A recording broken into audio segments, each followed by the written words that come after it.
In the 1800s, Victorian England was the age of respectability, manners, and wearing way too many layers of clothing.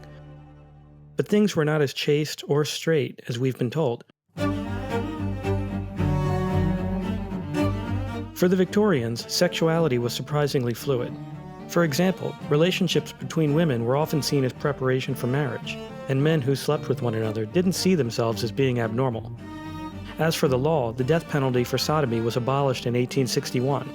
Though same-sex behavior remained a crime for men and only men, the law didn't care about sex between women.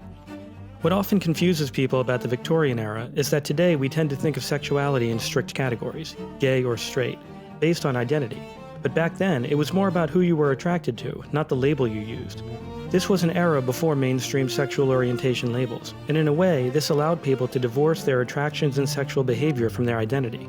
Same-sex desire usually couldn't be spelled out in print, yet the most bi-coded subgenre in fiction, vampire stories, took shape during the Victorian period, giving us the classic all vampires are bi trope, not to mention the many other famous bi figures of the time, such as Oscar Wilde.